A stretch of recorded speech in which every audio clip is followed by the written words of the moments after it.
पहिल्या चरणामध्ये सांगतात ऐसा संतांचा महिमा.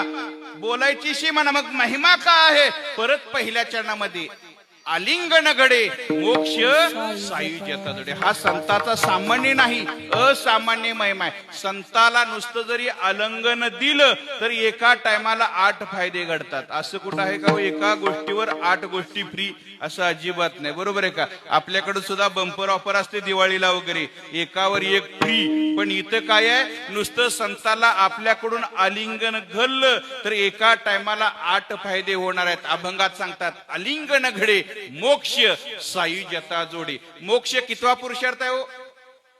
4था पुरुषार्थ आहे, बरोबर का? अर्थ काम धर्म अर्थ काम आणि मोक्ष. ज्या अर्थी मोक्ष मिळतोय त्या अर्थी पहिला धर्म मिळतो, अर्थ मिळतो, काम मिळतो आणि मोक्ष मिळतो. हे चारही पुरुषार्थ फक्त संतांना आलिंगन दिल्याबरोबर मिळतात. हा काय? संतांचा असामान्य महिमा. लौकिक महिमा प्रत्येकाला माहिती आहे. संतांनी हे केलं, चमत्कार केले. चमत्कार हे संतांनी एकदाच केले. कुठलाही चमत्कार एकदाच केला, सारखा सारखा केलेला नाही.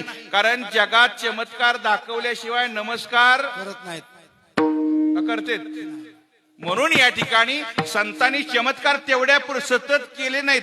पण जे महत्वाचं आहे ते आपण सोडतो आणि चमत्काराच्या मागे लागतो. चमत्काराच्या मागे लागू नका. महत्वाचं काय आहे? जर संतांना आपल्याकडून आलिंगन घडलं तर एका टायमाला 4 मुक्त्या, 4 पुरुषार्थ, अर्थ धर्म अर्थ काम आणि मोक्ष. जर मोक्ष मिळाला तर अगोदरचे मिळालेच, बरोबर आहे. एखादा जर पास झाला, 10वी पास झाला, त्याला विचारायचं का तू 7वी पास झाला का बाबा? कारण तो 7वी पास झाला तेव्हा म्हणजे ज्या अर्थी आपल्याला मोक्ष नावाचा पुरुषार्थ मिळतोय, पहिले 4ही पुरुषार्थ आपोआप मिळाले.